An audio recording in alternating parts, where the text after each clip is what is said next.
3 de setembro de 2019. Pessoal, vamos imaginar um jogo de xadrez, o governo, vamos imaginar um jogo de xadrez. Os peões seriam, em grande parte, quem? Os ministros, né? Mas lá para trás um pouquinho, você podia dizer que o Moro, da Justiça, é uma torre, Paulo Guedes, um cavalo. Né? Eu quero ver se vocês são inteligentes, pô. Quem seria a dama? Qual autoridade seria a dama? Que pode ser homem, obviamente. O presidente. Não, o presidente é o rei, pô. Então é o Mourão. A dama é a PGR.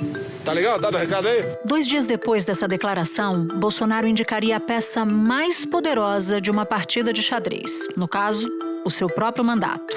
O nome da dama, ou da rainha, Augusto Aras. Na Procuradoria-Geral da República, assim como no jogo, Aras mostraria altíssima desenvoltura, avançando quantas casas quisesse e em todas as direções possíveis. Na vertical, desmontou a estrutura da Lava Jato. Que o lavajatismo vai passar, mas o enfrentamento à corrupção não. É a hora de corrigirmos rumos para que o lavajatismo não perdure. Na horizontal, protegeu Bolsonaro, o rei, de seus ataques à democracia. Em sua gestão, a PGR pediu a abertura do inquérito dos atos antidemocráticos para investigar a organização e financiamento de manifestações inconstitucionais. Mas, a pedido da própria PGR, este inquérito foi arquivado. E fez exatamente o mesmo na pandemia. E Bolsonaro falava quanto a máscara, quanto a isolamento, quanto a vacina. Tá tudo na CPI, nas conclusões da CPI da Covid, que o Aras ignorou. Essa CPI ela acontece justamente por uma falta de ação da Procuradoria-Geral da República. A gente sabe do ótimo relacionamento entre o Augusto Aras e o presidente Jair Bolsonaro. Os procuradores, nos bastidores, eles atribuem ao Aras uma função não de PGR, né, chefe do MP, mas de AGU, como se ele fosse mais advogado geral do presidente da República. Quando, em 2022, o rei, Bolsonaro, sofreu um checkmate das urnas, foi que a rainha resolveu partir para um novo movimento, dessa vez pela diagonal, tentando se aproximar de um novo rei. Nesses 4 anos que vão se completar em setembro, a maior parte do tempo o PGR foi alguém que jogou alinhado com os interesses do governo Bolsonaro. Mas isso teve uma reviravolta a partir da eleição e desde então o Aras está tentando se reposicionar. O Aras está fazendo L. Está fazendo L, é isso, para tentar a sua recondução. Da redação do G1, eu sou Natuza Neri e o assunto hoje é Augusto Aras, a rainha do xadrez. Um episódio para entender a gestão de Augusto Aras como chefe do Ministério Público, suas alianças com a política e, em particular, com o Centrão, e os seus esforços para se manter em um dos cargos mais poderosos da República. Eu converso com Bela Megali, colunista do jornal o Globo e comentarista na Rádio CBN. Terça-feira, 5 de setembro. Bela, quero começar bem do começo com você. Quem era Augusto Aras antes de se tornar procurador-geral da República? Que tipo de ligações ele tinha com a política? O que você sabe dele pré-Bolsonaro? O procurador Augusto Aras, ele entrou na PGR em 1987, um ano antes da Constituição de 88, então ele tinha aquela prerrogativa de poder seguir advogando mesmo estando no órgão. Ele manteve um escritório muito bem sucedido em Salvador, o Aras é baiano, então manteve por muitos anos e passou a ser bastante conhecido, inclusive pela sua atuação como advogado e também pelo trânsito junto a políticos, especialmente da Bahia. Ele sempre teve uma proximidade, por exemplo, com o ex-governador e agora senador Jacques Wagner. Eu sou obrigado a dizer aqui que reconheço o trabalho que o atual Procurador-Geral da República fez ao bem da volta à normalidade, depois de um período bastante complicado e duro de uso do ativismo judicial para caçar pessoas e reputações. Então, na minha opinião, é inegável essa contribuição que ele deu. O pai do Aras também era uma figura do meio político. Ele foi deputado federal pelo MDB, chegou a ser filiado pelo PT, então era um deputado proeminente da Bahia. Ele tinha bastante trânsito político e o Aras sempre gostou muito desse meio, circulava com o pai, depois seguiu advogando, tinha contato, né, com o universo político e também depois que entra no Ministério Público, ele segue sendo uma ponte do órgão com parte dos políticos, mas ele não era uma figura proeminente na categoria, ele não era uma liderança dentro do Ministério Público, inclusive ele nunca conseguiu se cacifar para órgãos que tentou antes dessa investida junto ao Bolsonaro para ser PGR.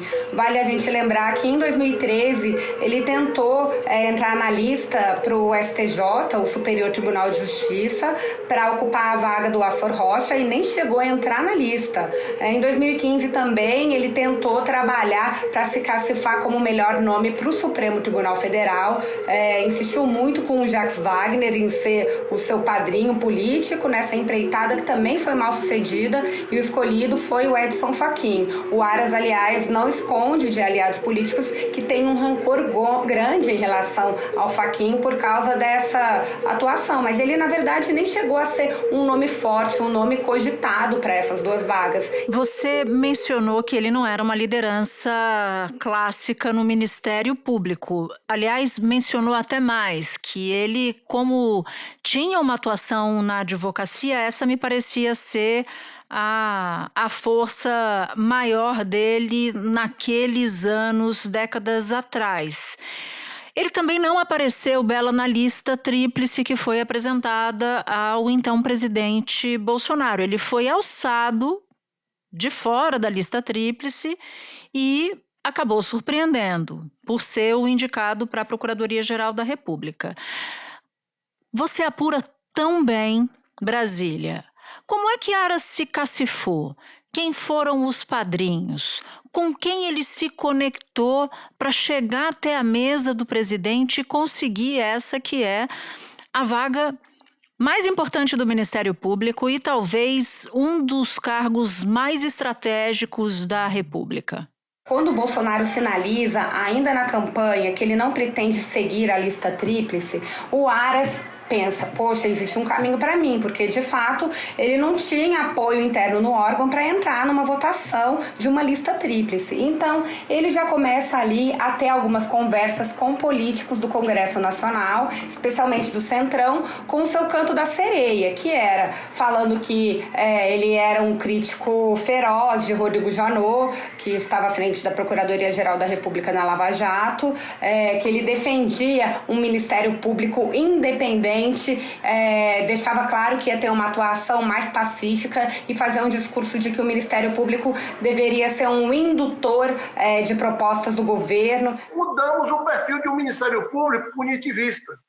Saímos da ideia de um Ministério Público que teria que, tal qual um caçador que fica à margem de uma lagoa, espera a sua presa na madrugada para desfechar ou flechar a sua presa ou atirar contra a sua presa, porque a sua natureza é derrubar a presa e levá-la presa no sentido material. E fora desse meio político, o Aras teve um padrinho essencial, que foi o Maher Nigri, um empresário, um dos principais fiadores da campanha de Bolsonaro em 2018, que inclusive foi padrinho de outros políticos do governo Bolsonaro, como o ministro do Meio Ambiente, o Ricardo Salles, tem indicação direta do Maher Nigri nisso. Não posso deixar de cumprimentar um amigo de todas as horas, nesse momento, e eu faço uma homenagem especial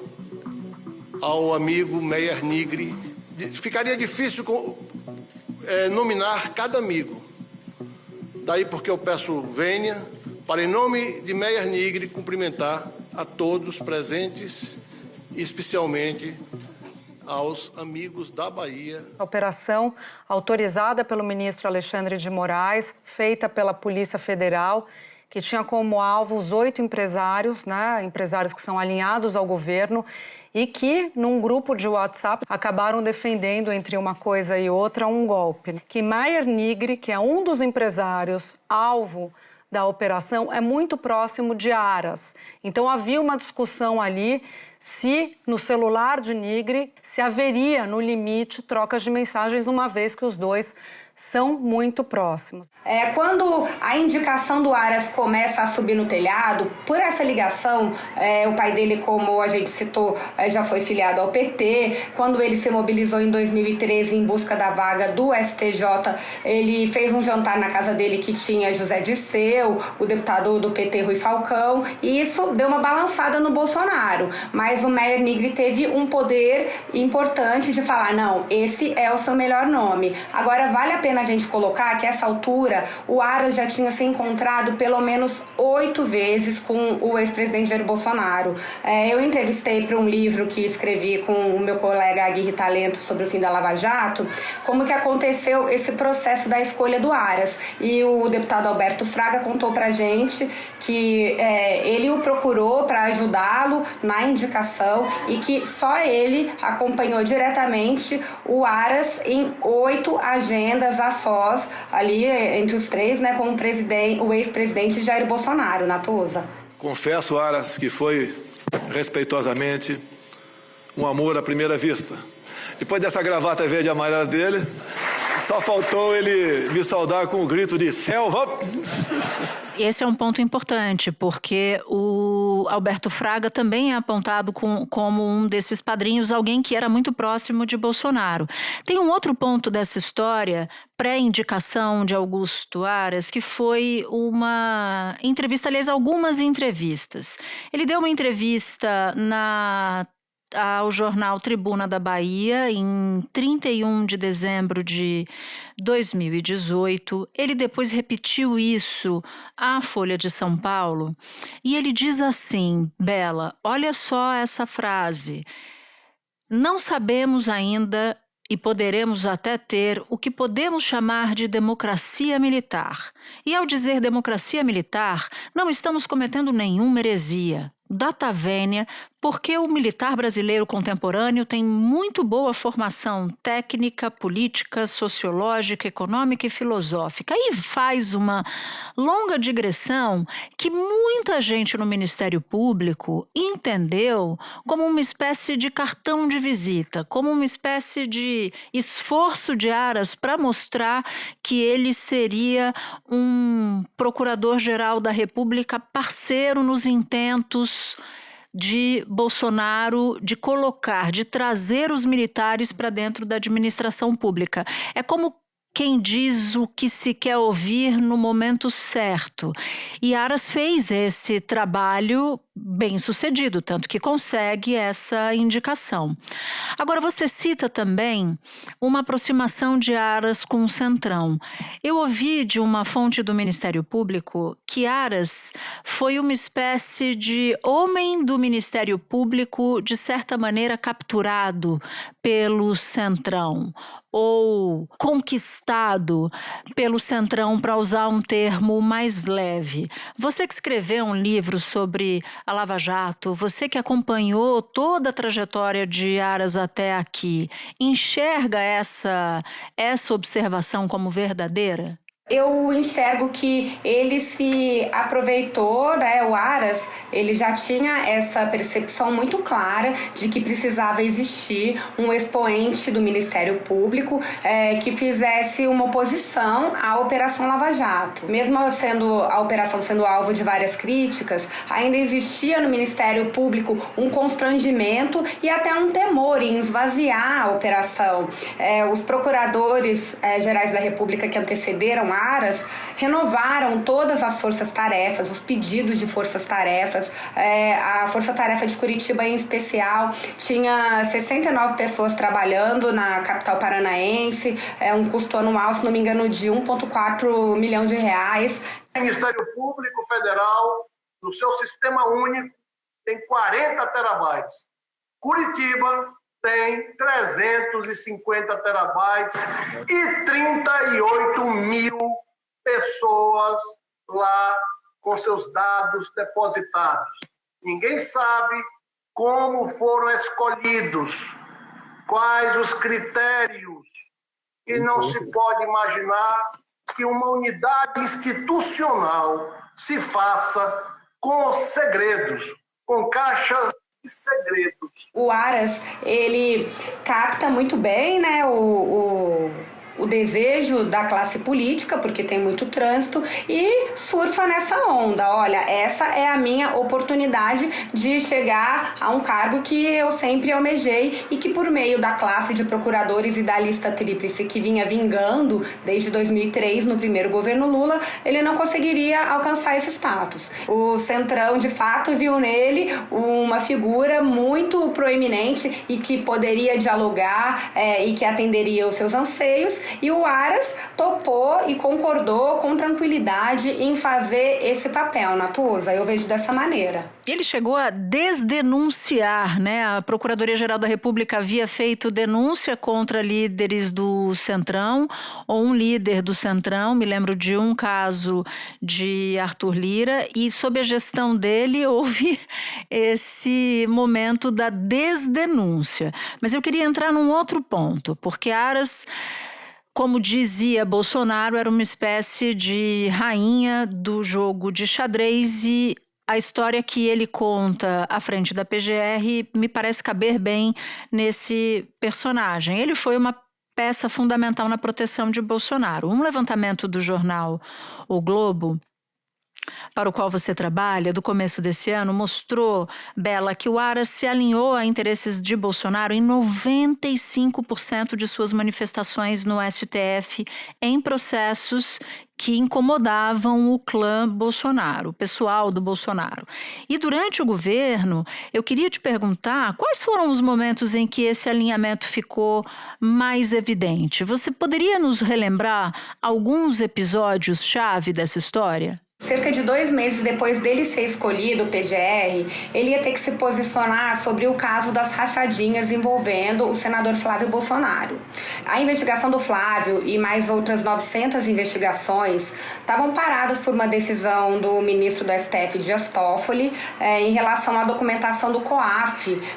A decisão do Toffoli, né, o entendimento dele, era que o documento do COAF envolvendo o Flávio não poderia ter sido enviado aos investigadores sem uma determinação judicial, sem uma ordem do juiz. Eu apurei na época que a equipe do Aras se reuniu com ele para falar sobre esse tema e qual seria a manifestação da PGR nesse processo, que era muito importante. E houve um consenso de que a PGR tinha que se posicionar contra a tese da defesa do Flávio Bolsonaro, que foi acolhida pelo Toffoli. O argumento dentro do Ministério Público era que o documento do COAF era um documento genérico, que ele não podia funcionar ali como uma quebra de sigilo. Então, tinha uma pressão interna para o Aras se posicionar frontalmente contra isso, contra essa tese da defesa do Flávio Bolsonaro. O que aconteceu? O Aras teve essa reunião com a equipe dele e pediu para que se fizessem 2 documentos. Um que pedisse a derrubada da decisão do Toffoli e a retomada da investigação do Flávio, e o outro de maneira mais genérica, falando que o COAF talvez poderia fazer enviar esse tipo de material, porque era mais genérico, mas não fazia nenhum pedido assertivo contra que poderia prejudicar o Flávio Bolsonaro. O famoso costeando o alambrado, né? Foi isso mesmo, Natuza. E uma versão ficou na gaveta, até hoje está na gaveta, né?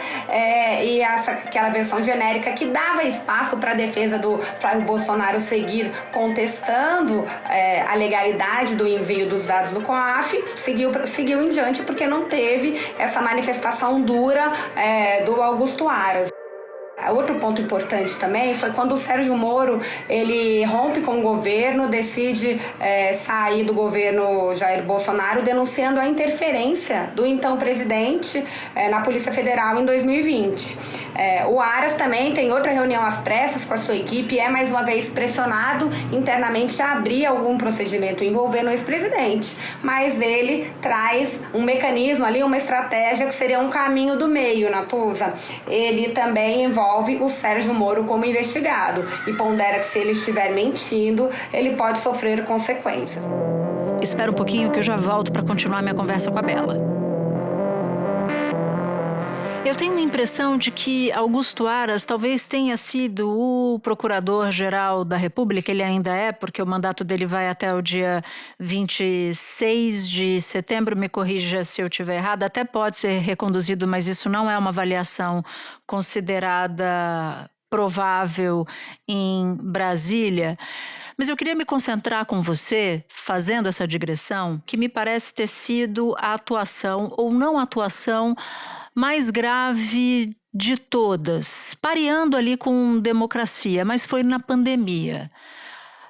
Como foi, na sua avaliação, a atuação de Aras na pandemia? Porque Bolsonaro fez toda sorte de ataques à vacina, demorou a comprar vacina, disseminou fake news em relação à pandemia, e ali Aras simplesmente pareceu que não viu. Parecia que, a impressão que eu tenho, Bela, não sei se você concorda, é que ele estava olhando para um outro lugar. Ele não estava olhando para o fato, ele estava olhando em outra direção.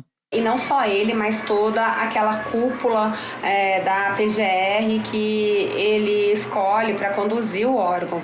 Vale a gente mencionar uma figura que é importante, a subprocuradora Lindora Araújo, que é próxima à família Bolsonaro, falava muito da sua proximidade, amizade com o senador Flávio Bolsonaro, da sua identidade ideológica com as bandeiras do governo, e também teve uma atuação junto ao Aras de ignorar todos os crimes que a CPI da pandemia da Covid-19 deixou evidente. Inclusive o material foi todo levado a Aras, existiu cerimônia e não houve um andamento. A Procuradoria-Geral da República e o chefe do órgão, na figura do Aras, não atuou para fazer a investigação dessas omissões sérias que ceifaram milhares de vidas. A CPI tinha pedido que Bolsonaro fosse indiciado por suspeita de charlatanismo, prevaricação, uso irregular de verbas públicas, epidemia com resultado de morte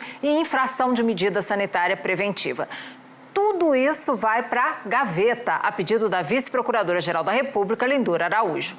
Eu até estava relendo o material aqui para a nossa conversa e vi uma visita surpresa que a Lindora Araújo, em nome do Aras, chegou a fazer na Força Tarefa de Curitiba, porque ela queria ter acesso aos dados, e o que os presentes relataram que mais a irritou foi o fato de ter que usar máscara no auge da pandemia, com milhares de vidas em risco, a gente no patamar de mais de 1.000 pessoas morrendo por dia por causa da pandemia.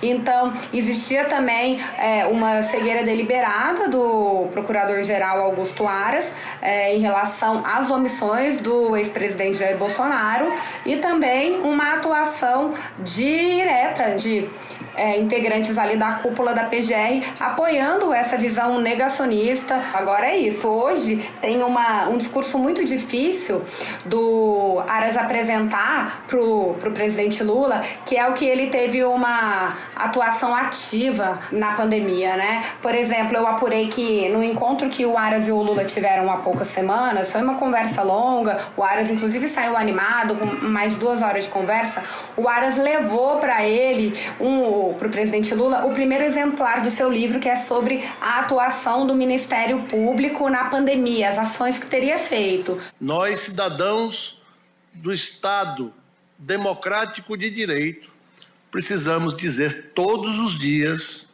democracia, eu te amo, eu te amo, eu te amo.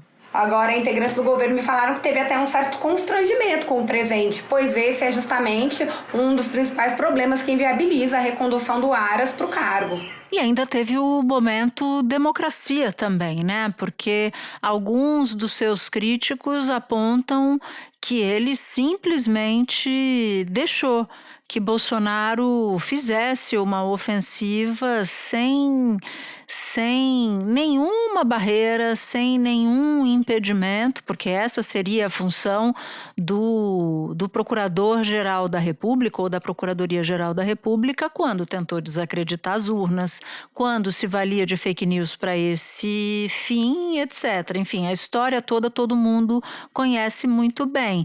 Mas Aras me pareceu, ao longo desse período, me pareceu muito consistente em relação à preservação de Bolsonaro. E o fato que o Aras ele justifica essa omissão também em relação aos ataques às instituições democráticas feitos pelo Bolsonaro, como o papel dele para a manutenção da democracia. Ele vai justamente em sentido oposto. Ele fala que ele atuava como um algodão entre os cristais. É essa narrativa que ele tenta construir em relação à sua missão. Mas não podemos esquecer o Ministério Público e este Poder Judiciário durante os anos anteriores. O senhor presidente da República, Luiz Inácio Lula da Silva, esteve de forma discreta, estrategicamente discreta, evitando que extremistas de todas as naturezas e ordens se manifestassem contra o regime democrático. Só que o que a gente sabe é que não teve, o Procurador-Geral da República não teve conversas nem nos bastidores incisivas junto ao ex-presidente Jair Bolsonaro pela sua postura de confronto em relação ao judiciário, às outras instituições, pelo ataque insistente e frontal às urnas e, em paralelo, o Aras foi sim omisso e inclusive isso chega a ser um dos motivos ali de um estranhamento, de uma relação que não é muito harmoniosa que existe entre ele e o ministro do Supremo Tribunal Federal,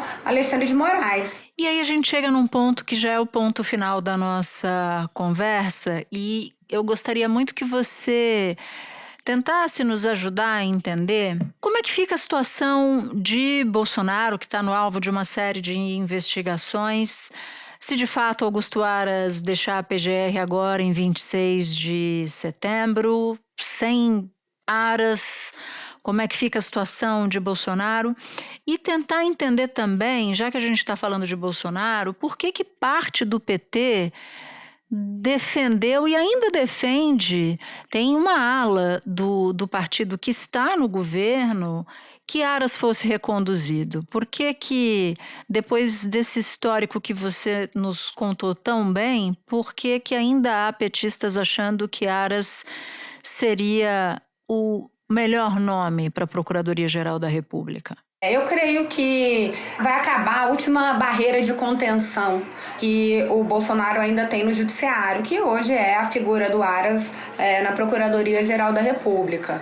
A gente viu que no mês passado o órgão defendeu que o caso das joias da Arábia Saudita corra na primeira instância, ou seja, que o processo não fique com o ministro Alexandre de Moraes do Supremo Tribunal Federal. E na semana passada, em uma entrevista ao site Metrópolis, o Aras reforçou isso. Disse que, em tese, o plenário do Supremo Tribunal Federal poderia rever a prerrogativa de foro e essa questão de a investigação das joias estar na Suprema Corte. Agora, essa é uma postura isolada do Procurador-Geral da República, Augusto Aras. Entre ministros do Supremo, que eu ouvi, nossos colegas ouviram, é unânime a postura, a decisão de que o ministro Alexandre de Moraes está correto e que é no Supremo que essa ação deve correr. Além do que, o próprio Ministério Público Federal de São Paulo pediu para que a parte do caso que corria na Justiça Federal de Guarulhos fosse remetido ao Supremo Tribunal Federal, o que aconteceu.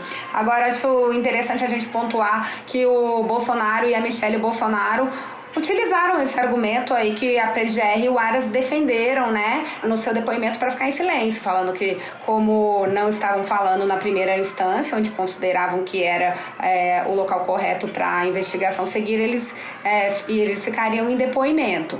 Então, o que eu acho é que agora a PGR vai se manifestar consecutivas vezes e reforçar um posicionamento que o Judiciário e as provas da Polícia Federal vem trazendo, que houve irregularidades e crimes praticados por parte de uma organização que envolvia o ex-presidente Jair Bolsonaro, Mauro Cid, seu ex-ajudante de ordens que está preso, entre outras pessoas desse núcleo duro.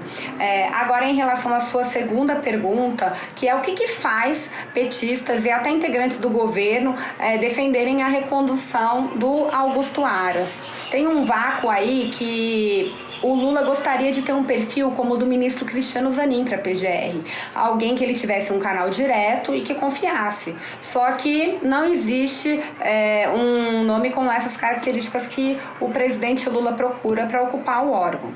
Então, ele tem ouvido uma série de pessoas para entender qual seria o melhor nome para a sucessão de Aras, já que é complicado. O Lula avalia que, de fato, é muito difícil manter o Aras nessa postura, nessa cadeira, né? Mas o que acontece é que esse entorno do Lula que defende a recondução do Aras bate na tecla de que ele é um garantista e que não vai persegui-lo e pontua que se um nome defendido por ministros do Supremo, como é o caso do vice-procurador eleitoral Paulo Gonet, for escolhido, o Lula vai fortalecer muito o poder de ministros do Supremo Tribunal Federal, que são padrinhos do Gonet, como o próprio Alexandre de Moraes e o Gilmar Mendes. Há no PT um receio de que a caneta de Moraes, hoje voltada para o Bolsonaro, também possa se voltar um dia para Lula. E aí a leitura que eles fazem é que o Aras poderia ser uma pessoa ali, né, um agente importante para neutralizar esse processo caso isso ocorra um dia. E isso sem falar da Lava Jato, né? Pois é, tem a Lava Jato. O Aras, que inclusive no Ministério Público chegou a ser apelidado por um período de coveiro da Lava Jato, ele tem esse hoje como seu principal ativo, um dos seus principais ativos, junto ao ex-presidente Lula, que foi preso, ficou 520 dias preso no escopo da operação e, de fato, não tem nenhuma saudade, não tem nenhum ponto a favor da Lava Jato. Bela Megali, muito obrigada por ter topado parar um tempinho. Eu sei que você já deve estar aqui enlouquecida, querendo notas, apurações para sua coluna no Globo. Então eu vou te liberar, minha amiga, agradecendo demais por você ter topado fazer essa viagem no tempo sobre esse perfil tão importante da nossa história recente, Augusto Aras. Obrigada. Eu que agradeço a você e aos ouvintes, foi um prazer estar aqui. Este episódio usou áudios da Rádio CBN. Este foi o Assunto, podcast diário disponível no G1, no Globoplay ou na sua plataforma de áudio preferida. Comigo na equipe do Assunto estão Mônica Mariotti, Amanda Polato, Lorena Lara, Luiz Felipe Silva, Tiago Kazuroski, Gabriel de Campos, Nayara Fernandes e Etos Kleiter. Eu sou Natuzaneri e fico por aqui. Até o próximo assunto.